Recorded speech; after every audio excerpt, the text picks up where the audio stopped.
요즘 지주사 동향이 어떤지 한번 알아볼까요? NH투자증권 리서치센터 지주사 ESG 애널리스트 김동양 연구원 함께합니다. 어서 오십시오. 네, 안녕하세요. 네. 자, 지주사가 좀 조용합니다. 뭐 어떤 이슈인지는 모르겠지만 일단 정권이 교체되는 시기에는 어쩔 수 없이 그 대기업들도 정책의 방향을 좀 가늠해야 되니까 그렇긴 한 것 같은데 이제 색깔은 정해졌고 뭔가 움직임들이 나올 것 같긴 한데 SK 먼저 좀 살펴볼까요? 주주가치 재고를 강화하겠다. 이제 주총 시즌을 경유하면서 밝혔는데 어떻게 평가들이 나오고 있던가요? 네, 뭐 매우 적극적이고 선도적인 배당 정책이라고 생각을 합니다. SK가 이전부터 상대적으로 좀 일찍부터 배당 정책을 유지를 하고 있었는데 그 배당 정책이라는 게 경상적인 배당 수입의 30%를 배당으로 지급하는 거고요. 이번에 말씀하신 것처럼 정기주총을 통해서 추가적인 배당 정책을 발표한 것이 2025년까지 매년 시가총액의 1% 이상을 자사주로 매입을 하고 그리고 이렇게 매입한 자사주 또 기존에 보유하고 있었던 자사주 24%의 소각을 고려할 수 있다. 이렇게 결정했습니다. 네.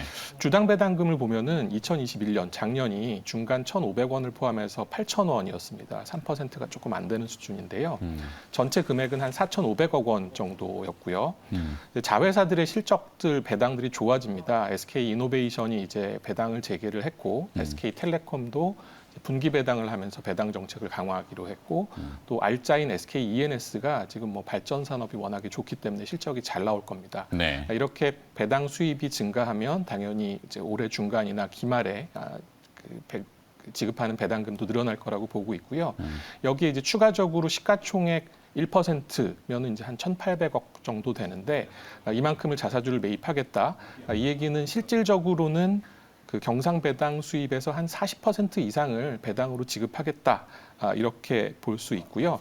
그리고 SK가 작년에 4대 사업을 중심으로 해서 2025년까지 시가총액을 140조 원을 만들겠다라고 발표를 했고 네. 또 SK텔레콤은 분할을 하면서 이제 분할되는 SK스퀘어의 경우에는 2025년까지 NAV 순자산 가치를 75조 원으로 만들겠다라고 했는데 또 우연치 않게도 또 이번에도 2025년까지라는 단서를 달아서 이제 자사주를 매입하고 또 소각할 수도 있겠다라고 얘기를 한 것은 보기에는 뭐 2025년까지 기존에 발표했던 이런 것들을 이제 주가 관리를 통해서 좀 달성을 하겠다라는 강한 의지를 볼 수 있고요. 또 한 가지 생각해 볼 수 있는 거는 시장에서 기대하는 SK와 SK스퀘어의 합병이 2025년쯤 되면 그러니까 회사에서 원하는 이 정도의 시가총액이면은 할 수도 있지 않겠느냐 이렇게 볼 수도 있겠습니다. 네. 그림들이 그려지는군요. 그러니까 뭔가 준비는 된 것 같아요. 달릴 준비도 돼 있는데 그리고 또 이익도 사실 대그룹사들이 지난 2021년도 온기 결산을 해보니까 상당히 좋은 실적들이 나오거든요. 네. 올해도 나쁘진 않을 것 같고 물론 환경이 녹록지는 않지만 그러면서 이제 주주 친화적인 정책들을 비전을 딱딱딱딱 내놓는 것들이 SK는 좀 묵직하게 움직일 수 있겠구나. 그러니까 외생적인 지금 매크로 변수만 조금 막 복잡한 것들이 해결되면은. 네. 예.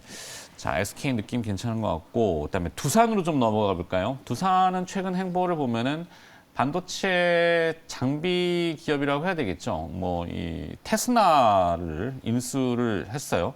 이번 주총에서 의료 사업에 또 진출하겠다고 밝혔고, 일각에서는 뭐 DB 하이텍도 접촉한다는 설은 있는데 그건 뭐 잘 모르겠고, 그다음에 이제 얼마 전에 박영만 회장이 지분을 조금 정리를 하시는 흐름에 이제 총리 후보로 하마평에 또 올랐던 물론 지금이 이제 한덕수 총리로 내정이 됐지만 하여튼 뭐 그런 약간 재밌는 흥미로운 얘기들이 많던데 두산 어떤 내용들이 좀 있을까요? 예, 두산은 뭐 M&A를 흥했다가 M&A 때문에 힘든 시간을 보냈죠. 이게 사실은 2007년도에 두산 밥캣 인수가 좀 비싸게 되면서부터 조금 꼬이기 시작했고 그동안에 뭐 지난 한 10년을 보면은 두산 건설 중공업이 실적이 좀 오락가락하면서 어려운 시간을 보내다가 이게 코로나하고 맞물려서 결국에는 산업은행, 수출입은행한테 이제 3조 원을 빌리면서 기업 재무 구조를 개선하겠다라는 이런 약정을 할 수밖에 없는 상황이었고요. 그러면서 이제 두산 계열사들이 상당히 많이 축소가 됐습니다. 인프라코어, 솔루스, 없어졌고요. 네. 타워, 모트롤 사업부도 이제 남한테 넘겼습니다. 그리고 유상증자도 꽤 많이 했는데 올해 초에 유상증자를 하면서 그 3조 원은 이제 해소가 됐습니다. 이제 졸업을 했고요. 이제 좀 약간 미니 그룹 느낌이 나죠. 에너지하고 기계 중심으로 이제 사업 포트폴리오를 이제 중심을 잡았는데 네. 여기에 에너지는 말씀하셨던 원전. 예, 그렇죠. 에너지면은 원전하고 또 이제 여기 이제 수소, 연료 전지가 오. 있습니다. 예. 그 반도체 후공정 웨이퍼 테스트 1위 업체 테스나 인수를 하면서 네. 두산이 자체적으로 하고 있었던 전자 사업하고 이제 같이 반도체 사업이라고 크게 볼 수 있는 이런 사업군을 이제 만들게 된 거고요. 이 계열사 중에 로봇을 하고 있는 계열사도 있고 물류 자동화를 하는 계열사도 있기 때문에 이 반도체를 키우면은 시너지가 분명히 있을 거다라고 보여집니다. 네. 그러니까 사업 포트폴리오가 연료전지하고 원전에서 독보적인 이 차세대 에너지가 하나가 있고 기계는 두산 밥캣하고 중심으로 해서 이제 안정적으로 성장을 하고 있고 네. 여기에다가 반도체를 더해서 이 세 가지 축으로 사업 포트폴리오를 앞으로 좀 확장을 시키지 않을까 이렇게 보고 있습니다. 반도체는 약간 생뚱맞긴 한데 그래도 뭐 하겠다니까. 네. 네. 알겠습니다. 그러니까 반도체와 관련된 것이다라고 보면 될 것 그렇겠죠. 같습니다. 본격적인 중심은 아닌 것 같고 네. 반도체 주변에 뭐를 하겠다는 건지 지켜보자고요. 두산은 올해 들어서 또 가장 뜨거운 섹터라고 한다면 이 방산 쪽일 겁니다. 거기에 중심은 누가 뭐라 그래도 한화가 들어있을 거고 뭐 우주 산업도 마찬가지일 텐데 지주사 한화를 좀 한번 들여다보고 싶은데 계열사의 실적 호조도 계속 눈에 띄는 것 같고 실적 모멘텀을 좀 탄력 받을 수 있을지. 그 한화가 금융, 비금융 연결 자회사들이 상당히 많습니다. 네. 솔루션, 에어로스페이스, 그리고 비상장인 건설도 있고요. 또 금융 계열사는 한화생명부터 시작해서 많이 있습니다. 그래서 이게 사실 나오는 숫자가 조금 와닿지는 않는데요. 작년의 실적 모멘텀이 사실 굉장히 좋았고요. 올해도 연결 영업이익은 저희가 전망하기에는 13% 성장할 걸로 보고 있습니다. 골고루 다 괜찮은 상황이고요. 방산이야 기본적으로 굉장히 안정적인 사업이고 성장을 하고 있고 여기에 하나 에어로스페이스의 경우에는 민수 사업 쪽이 주도해서 실적이 계속 올라가고 있습니다. 솔루션은 태양광하고 수소 사업을 계속 강화를 하고 있고요. 건설은 여기가 이제 이라크 주택 사업을 굉장히 크게 하고 있는데 코로나 영향으로 건설 공사가 중단이 되면서 안 좋았습니다. 네. 그런데 이거는 여전히 중단된 상태인데 국내에서 대형 복합 개발 사업이 이제 올해부터 아주 크게 시작이 되고요.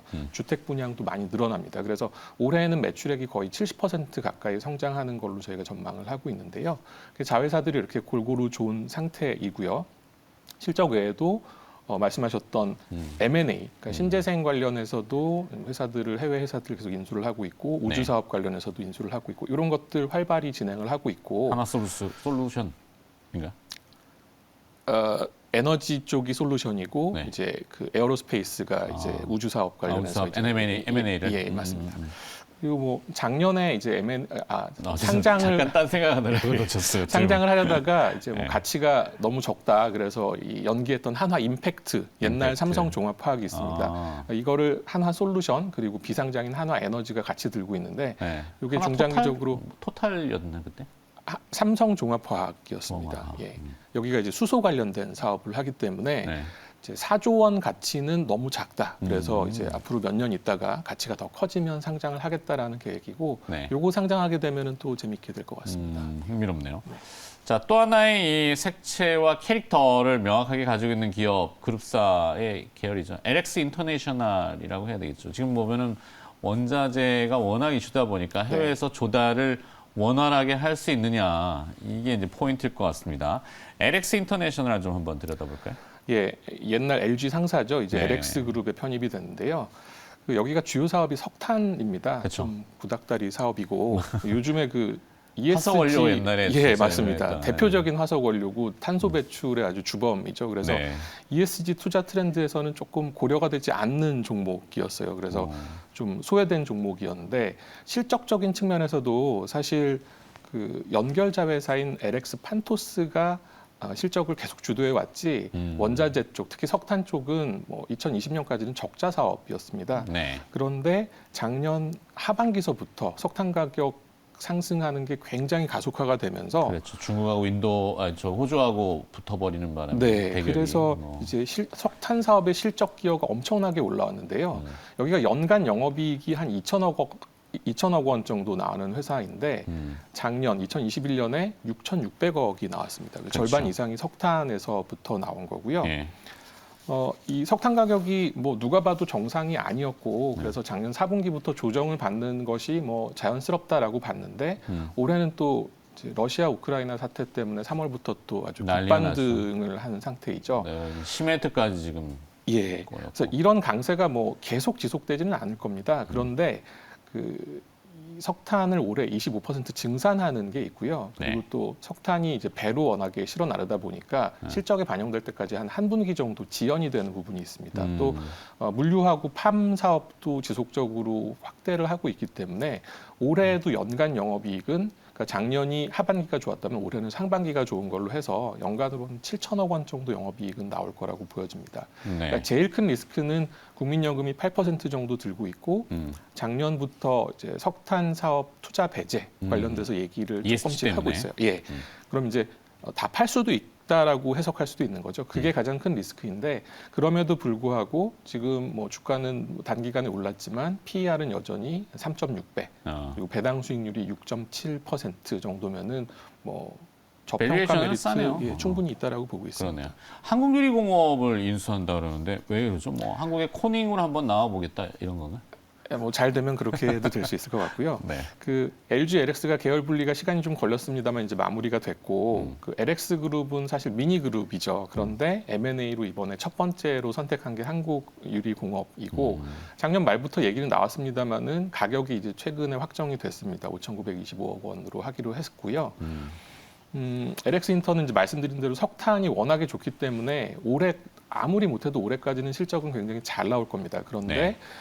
이 석탄으로 번 돈 빨리 다른 사업으로 전환을 할 필요가 있고 그래서 이제 작년 실적 기준으로는 LX 인터의 한 영업이익 6% 정도 되는 실적이 한국유리공업이 더해지는 거가 되는 거거든요. 네.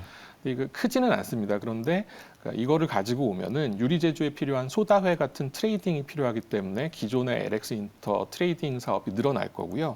또 계열사 중에 LX 하우시스 그러니까 창호 사업을 하기 때문에 시너지도 볼 수 있습니다. 지금 계획하고 있는 게 인도네시아에서 니켈 광산 인수를 하려고 하고 있고 네. 또 탄소 배출권 사업도 확대를 하려고 하고 있는데요. 비녹색 사업으로 찍혀 있다가 녹색 사업으로 이제 빨리 전환을 하려고 그렇게 하고 있습니다. 흥미롭네요.